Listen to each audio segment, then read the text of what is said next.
नाज़रीन अस्सलाम वालेकुम। खबरनामे में आपका खैर मकदम है। सबसे पहले नजर डालते हैं सुर्खियों पर। रियासत के 20% स्कूल्स में बरक़ी की अदम सरबराही, पीएससी इजलास में हैरत अंगेज इंकशाफ।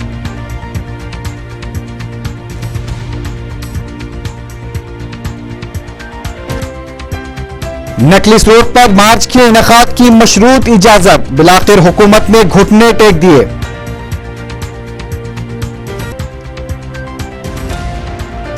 सुप्रीम कोर्ट में जगन मोहन रेड्डी की दरखास्त जमानत पर समाअत 5 अक्टूबर तक मुलतवी।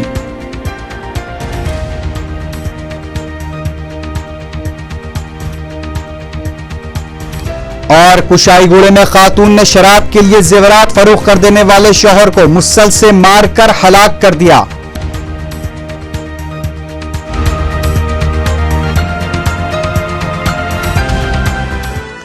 सुर्खियां आपने देखी है, बढ़ते हैं खबरों की तफसील की जानिब।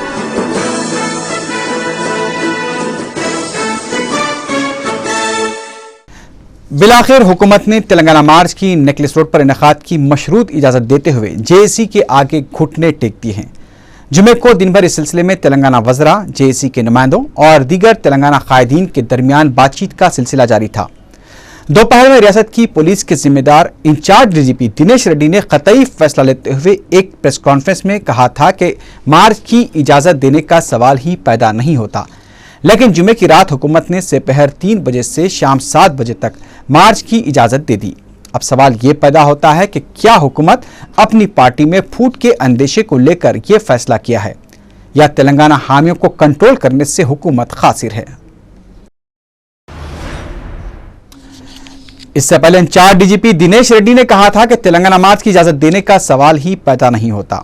दिनेश रेड्डी ने कहा कि अमन की बरकरारी के लिए पुलिस पूरी तरह से चौकस है और अमन की फजा को मुतासिर करने वालों के खिलाफ सख्त कार्रवाई की जाएगी।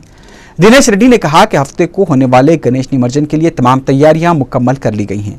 दिनेश रेड्डी ने बताया कि गणेश जुलूस की फिल्मबंदी भी की जाएगी और अशरार पर भी नजर रखी जाएगी।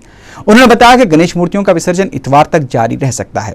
उन्होंने कहा कि 30 तारीख को टैंकबंड को पुलिस अपने मुहासरे में ले लेगी।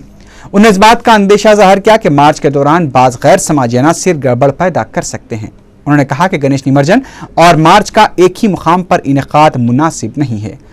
दिनेश रेड्डी ने कहा कि अगर तेलंगाना मार्च को किसी और दिन मुनक्किद किया जाता तो उस पर कोई एतराज नहीं था। दिनेश रेड्डी ने बताया कि टोल प्लाजा पर हमला करने वाले अशरार के खिलाफ सख्त कार्रवाई की जाएगी। इससे पहले वज़ीर आला किरण कुमार रेड्डी ने इंचार्ज डीजीपी दिनेश रेड्डी से फोन पर बात करते हुए टोल प्लाजा पर हमला करने वालों के खिलाफ सख्त कार्रवाई करने और अमन की बरकरारी के लिए मुनासिब इक़दाम करने की हिदायत दी।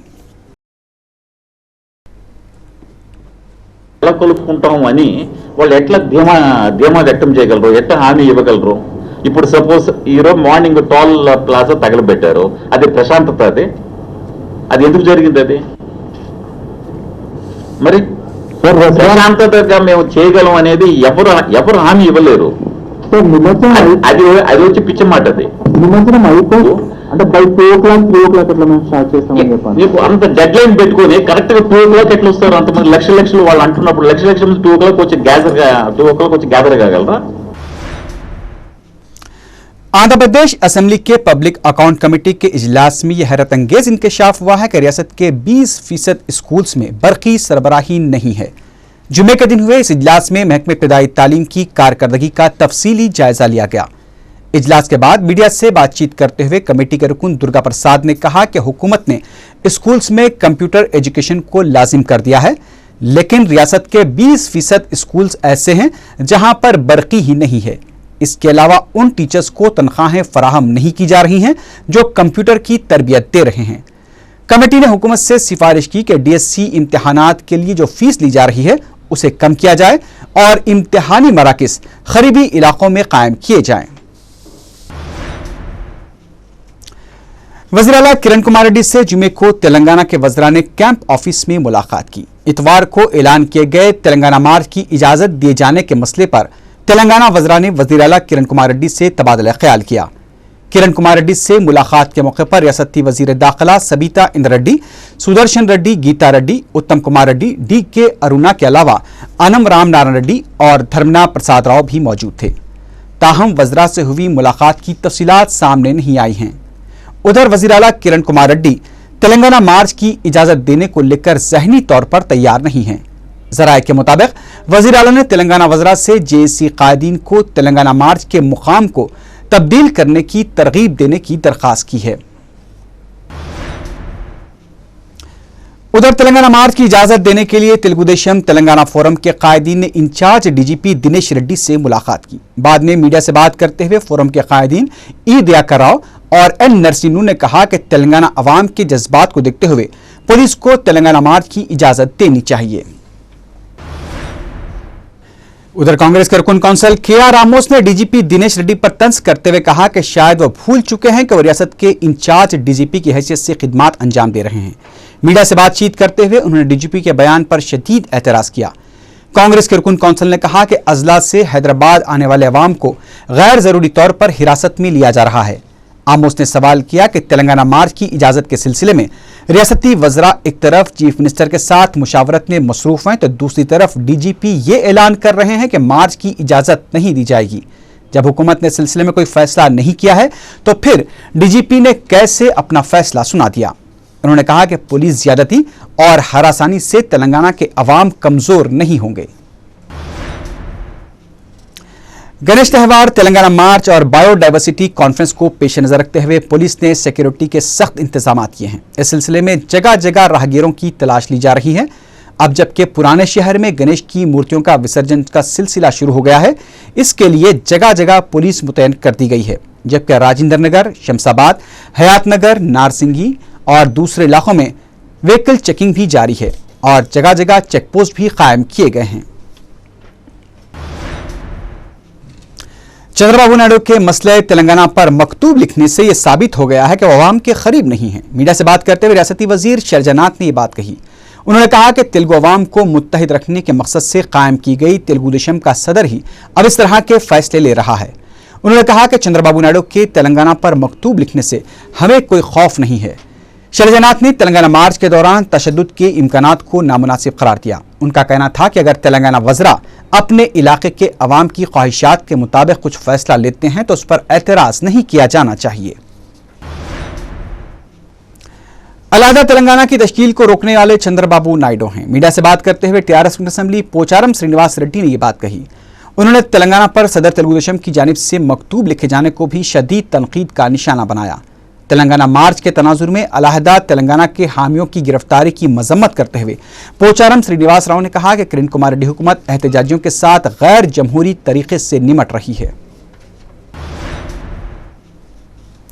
उस्मानिया यूनिवर्सिटी कैंपस में जुमे को फिर हालात उस वक्त कशीदा देखे गए जब अलहदा तेलंगाना जेएसी से वाबस्ता कारकुनों ने कांग्रेस पर तश्कील तेलंगाना में रुकावट पैदा करने का इल्जाम आयद करते हुए कांग्रेसी कायदीन के अलामती पुतले नजरातिश किए।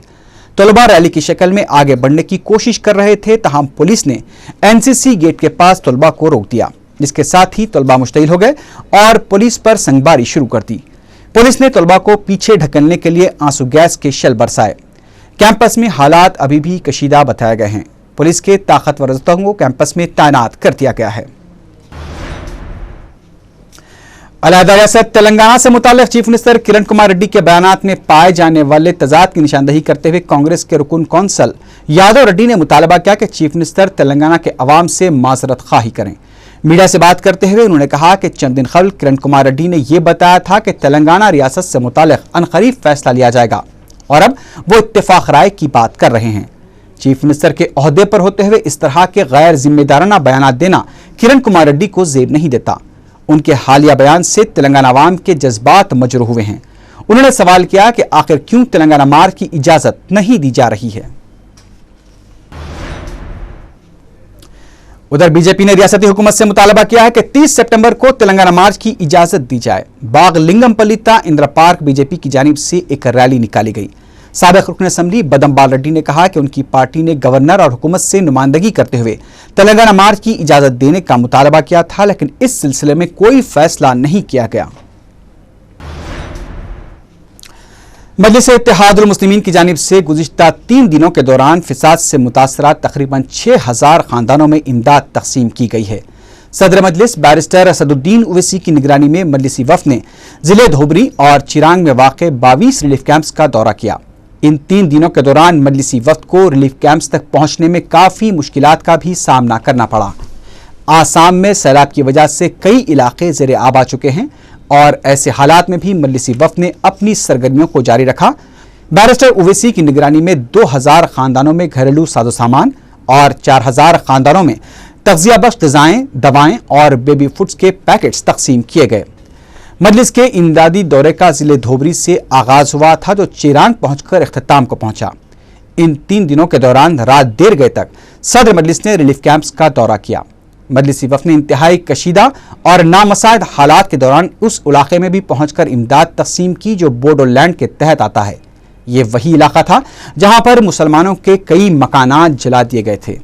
सदर मजलिस ने इस इलाके का भी दौरा किया और मुतासरीन से मुलाकात करते हुए उन्हें दिलासा दिया। मुतासरा इलाके जूनिया के रुकन असम्बली आबिद रफ़ीकुल इस्लाम ने मुतासरीन से खिताब करते हुए कहा कि हज़ारों किलोमीटर का फासला तय करते हुए रुकन पार्लियामेंट हैदराबाद असदुद्दीन ओवैसी आपकी मदद के लिए आए हैं। उन्होंने बैरिस्टर ओवैसी के जज्बे को खराज पेश करते हुए कहा कि बैरिस्टर ओवैसी ने न सिर्फ इमदाद की फराहमी का बीड़ा उठाया बल्कि पार्लियामेंट में भी आसाम फसाद मुतासरीन के लिए आवाज़ उठाई। इस मौके पर रिलीफ कैंप में मुकीम मुतासरीन ने बैरिस्टर ओवैसी के लिए दुआ भी की। 6 টাইম 6 বার উনি এমপি ছিলেন। ওনার আব্বা হায়দ্রাবাদে বাগের ঘরে বাগের জন্ম বাগের ছেলে। আজকে আমাদের এই দুরবস্থা দেখে উনি আর আগে ধুবড়ি কোকরাঝাড় অঞ্চলে এই সমস্ত অঞ্চলে রিলিফের যথেষ্ট কাজ করে গেছে। আর তারপরে গিয়ে দিল্লির পার্লামেন্টে আপনার আমাদের ব্যাপারে এখানে যে কোনো বাংলাদেশি নাই, আমরা এই দেশের নাগরিক, এই দেশে আমাদের জন্ম। 100 বছর আগে আমাদের পূর্বপুরুষ এই দেশে ছিল, যখন বাংলাদেশ এবং পাকিস্তানের জন্ম ছিল না, বিফোর বাংলাদেশ এন্ড পাকিস্তান, তখন থেকে আমাদের লোক এই দেশে। আমরা যে ভারতের নাগরিক সেই কথা বলে ঘনিষ্ঠভাবে উনি দিল্লির পার্লামেন্টে আপনার আমাদের পক্ষে মানবীয়তার পক্ষে উনি কথা বলেছেন যে আজকে যেগুলো মানুষ সর্বহারা বাস্তবহারা হয়েছে, সরকারের যে দায়িত্ব রেসপন্সিবিলিটি আছে সেটা পুরা করা লাগে, এ ব্যাপারে বলিষ্ঠ পদক্ষেপ উনি নিয়েছেন। তাই উনি আজকে আমাদের আসামে আসছে, চিরাং জেলার আপনাদের এই অঞ্চলে উনি আসছে। আমি আসামের জুনিয়া সমষ্টির বিধায়ক হিসাবে আমাদের হয়ে আমাদের পক্ষ থেকে দিল্লির পার্লামেন্টের ফ্লোরে উনি সত্য কথা এবং হক কথা ওনার দায়িত্ব হিসাবে উনি দায়িত্ব পালন করার জন্য আপনাদের সবার হয়ে আমি ওনাকে অন্তর থেকে অনেক ধন্যবাদ জ্ঞাপন করছি। Many thanks to him. ওনাকে অনেক ধন্যবাদ দিচ্ছি আমাদের এই শুরু করে বলার জন্য। আমরা ওনার নিকটে हम उनसे रिक्वेस्ट करेंगे कि हमारा जो ये मसाइल है इसको लेके इंशाअल्लाह आगे भी पार्लियामेंट के फ्लोर में आपके और हमारे हक में, इंडियन के हक में और हमारे जो पीड़ित लोग हैं इनके हक में इंशाअल्लाह लड़ाई करेंगे और दिल्ली के पार्लियामेंट में बोलेंगे। नाज़रीन, हम आपको बता दें कि आसाम में मजलिसी वफ़द की इमदादी सरगर्मियों पर मुश्तमिल तफसीली रिपोर्ट पीर को 4TV पर नशर की जाएगी। कल्पा के रुकने पार्लियामेंट YS जगन मोहन रेड्डी की दरखास्त जमानत पर समाअत सुप्रीम कोर्ट में 5 अक्टूबर तक मुलतवी हो गई है। ये समाअत जस्टिस आफ्ताब आलम और जस्टिस रंजना प्रकाश देसाई पर मुश्तमिल बेंच कर रही है। CBI की जानिब से एडिशनल सॉलिसिटर जनरल मोहन पराशरन और सीनियर वकील अशोक भान नुमाइंदगी कर रहे हैं। जगन मोहन रेड्डी के वकील गोपाल सुब्रमण्यम हैं।